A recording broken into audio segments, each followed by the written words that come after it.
नमस्कार साथियों, आज की महत्वपूर्ण प्रेस वार्ता में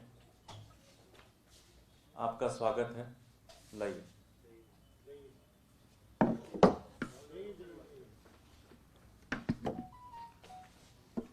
साथियों, आज एक बहुत ही दर्दनाक खबर न्यूज़पेपर पे भी छपी है, सोशल मीडिया में भी चल रही है कि दिल्ली एमसीडी के अंदर, जो कि पिछले 15 सालों से भारतीय जनता पार्टी की एमसीडी के ऊपर काबिज है, उस एमसीडी के अंदर टीचर्स को पिछले 4-5 महीने से तनख्वाह नहीं मिली है। उसमें से एक टीचर श्री, नाम लेना ठीक नहीं होगा, हालांकि आपके पेपर में लिखा हुआ है, सिद्धनाथ सिंह जी ने राष्ट्रपति को एक लेटर लिखकर अपील की है कि या तो उन्हें तनख्वाह दे दी जाए या तो उन्हें आत्महत्या करने की परमिशन दे दी जाए। उन्होंने कहा कि इस कोरोना काल में पहले ही स्थिति बड़ी खराब थी और इस कोरोना काल में पिछले 5-6 महीने से जिस तरह से तनख्वाह नहीं दिया गया है एमसीडी के कर्मचारियों की, अब उनकी हालत ये हो गई है कि या तो वो सड़क पर भीख मांगे या तो उन्हें आत्महत्या करने की परमिशन दी जाए। मुझे नहीं लगता कि इससे ज़्यादा दुर्भाग्यपूर्ण स्थिति किसी भी संस्थान के लिए हो सकती है। इससे ज़्यादा दुर्भाग्यपूर्ण स्थिति दिल्ली के कर्मचारियों की, इससे ज़्यादा दुर्भाग्यपूर्ण स्थिति नहीं हो सकती है। जब भी हम इनसे कहते हैं कि इनके वेतन दो, इनको वेतन देना चाहिए, जब भी आप भारतीय जनता पार्टी के नेताओं से, चाहे वो पॉलिटिकल पार्टियां हैं, चाहे वो मीडिया के कर्मी हैं, जब भी उनसे प्रश्न पूछते हैं कि भाई इनके वेतन क्यों नहीं दे रहे हो, वेतन क्यों नहीं दे रहे हो, तो उन्होंने एक रट्टू तोता की तरह एक जिम्मेदारी से भागने का एक तरीका ढूंढ लिया है। वो हर बार ये कहते हैं कि जी 13,000 करोड़ रुपए चूंकि दिल्ली सरकार ने नहीं दिए इसलिए वो तनख्वाह नहीं दे रहे हैं। साथियों, मैंने पिछले भी कई बार आपसे कहा कि अगर कुछ ऐसी दिक्कत है तो ये कोर्ट क्यों नहीं जाते, ऐसी कोई प्रॉब्लम है तो ये क्यों नहीं, उसका एक बार बार होर्डिंग लगाने के बजाय अगर कोर्ट में और जो भारत के संविधान में जो रास्ते बताए गए उसका एक तरीके से उस रास्ते को क्यों नहीं अपनाते। साथियों, मुझे पता है कि बहुत सारे लोगों के मन में इस बात का कंफ्यूजन भी होता है कि कहीं कुछ बकाया तो नहीं, कुछ बकाया तो नहीं, कुछ बकाया तो नहीं। साथियों, जब से ये सैलरी का इशू, वेतन का इशू चल रहा है, तो एमसीडी कर्मचारियों का एक यूनियन कोर्ट के अंदर गया हुआ है और उसके ऊपर पिछले 5 नवंबर को और 16 दिसंबर को कोर्ट के 2 ऑर्डर आए हुए हैं जो कि सैलरी के ही इशू पर हैं। और इस दोनों ऑर्डर को मैंने कम से कम 20 से 25 बार पढ़ा और इसकी एक कॉपी मैं सभी अपने मीडिया के साथियों को भी दे रहा हूं। इस कोर्ट के ऑर्डर में कहीं ऐसा लिखा नहीं हुआ कि दिल्ली सरकार को कुछ भी रुपए एमसीडी को देना है। इस देश के अंदर कोर्ट से बड़ी चीज तो होती नहीं है, कोर्ट से बड़ा कोई भी संस्थान नहीं है, हाई कोर्ट से बड़ा कोई संस्थान नहीं है। इस कागज में लिखा हुआ है कि दिल्ली सरकार का एक भी रुपए कहीं पे कोई बकाया नहीं है। दूसरी चीज कि उसमें एमसीडी का भी वकील होता है, दिल्ली सरकार का भी वकील होता है, कर्मचारियों का भी वकील होता है। पूरी कन्वर्जेशन मैंने पढ़ ली, पूरी की पूरी हियरिंग मैंने देख ली। किसी भी एमसीडी के वकील ने भी, भारतीय जनता पार्टी की एमसीडी का जो वकील होता है उसमें जो पेश होता है, उसने भी कहीं पे ये बात ही नहीं रखी कि उसके कुछ पैसे 13,000 करोड़ रुपए बकाए हैं।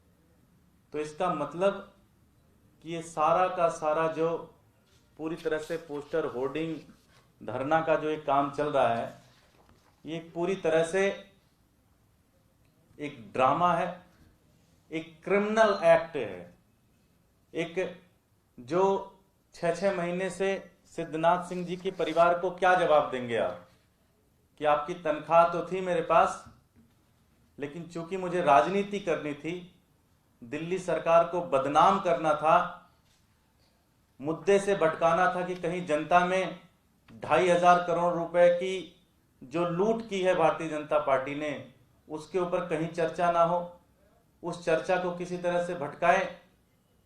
दिल्ली के अंदर जो साफ सफाई का बुरा हाल है, उस चर्चा से कहीं ध्यान हटकाएं। जो कूड़े के पहाड़ इन्होंने खड़ा कर दिए, हर बिल्डिंग से जो ये पैसे लेने जाते हैं, जो पूरा का पूरा एक भ्रष्टाचार का एक पूरा कारखाना दिल्ली एमसीडी को भारतीय जनता पार्टी ने बनाया है, उससे ये भागने के लिए, उससे पीछा छुड़ाने के लिए इन्होंने एक मनगढ़ंत स्टोरी बनाई है। और ये पूरी की पूरी स्टोरी कोर्ट में फेल होती है, कोर्ट में पूरी तरह से खत्म हो जाती है।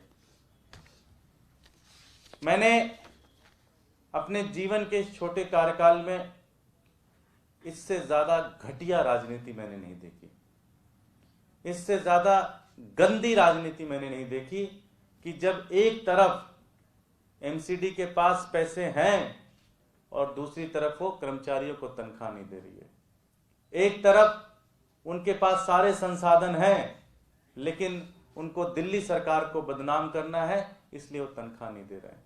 इससे ज्यादा दुर्भाग्यपूर्ण स्थिति, इससे ज्यादा घटिया स्थिति कभी नहीं हो सकती। साथियों, जब से नॉर्थ एमसीडी का बजट आया और आप लोगों ने देखा कि किस तरह से बजट में इन्होंने 2,500 करोड़ रुपए का घोटाला किया, उसको लेकर आम आदमी पार्टी लगातार सड़क से लेकर विधानसभा तक की लड़ाई लड़ रही है। लेकिन मुझे बड़ा अफसोस होता है ये कहते हुए कि कांग्रेस पार्टी ने आज तक इस पूरे घोटाले पर एक सेंटेंस नहीं बोला है, एक शब्द नहीं बोला है कांग्रेस पार्टी ने इस 2,500 करोड़ रुपए के घोटाले पे। तो मैं कांग्रेस के जो भी नेतागण हैं उनसे पूछना चाहता हूं कि आपकी भारतीय जनता पार्टी से ऐसी क्या सेटिंग है? आपको भारतीय जनता पार्टी वालों ने खरीद लिया है क्या? आपने ऐसा क्या भारतीय जनता पार्टी वालों के साथ गठबंधन किया हुआ है कि भारतीय जनता पार्टी की एक भी कमी के ऊपर आप नहीं बोलते?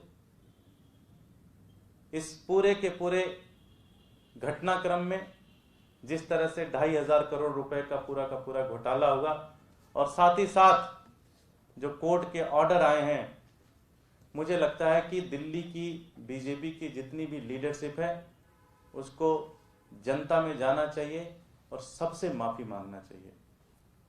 ये क्रिमिनल एक्ट उन्होंने किया है और मैं कर्मचारियों से भी कहना चाहता हूं, सफाई कर्मचारियों से भी कहना चाहता हूं, शिक्षकों से भी कहना चाहता हूं, डॉक्टर से भी कहना चाहता हूं, जितने भी कर्मचारी एमसीडी के अंदर काम करते हैं कि ये है सच्चाई।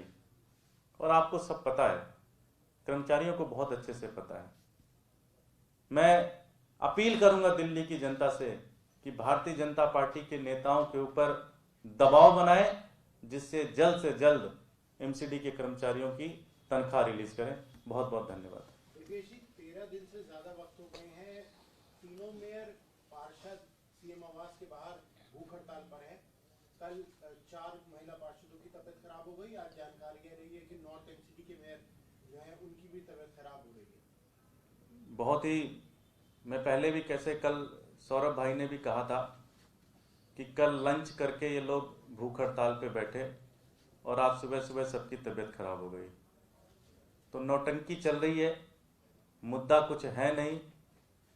वहाँ खाना भी खाते हैं, मुझे बताया गया वहाँ पे एक सीसीटीवी सरकार की तरफ से लगा हुआ था, उस सीसीटीवी कैमरे को तोड़ दिया गया कि कहीं जो ताज होटल का जो खाना आ रहा है उस सीसीटीवी में आ ना जाए, पकड़े ना जाए।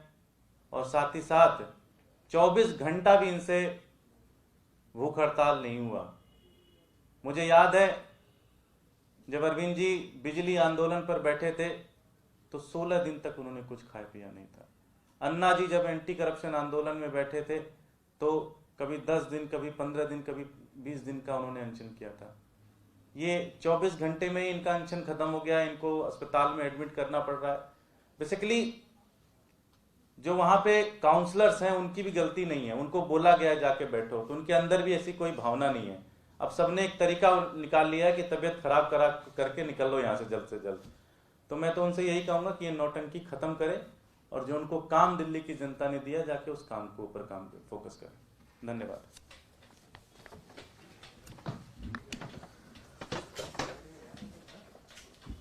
जय भगवान भाई, लोगों को बिठा लो, बता देना। मैं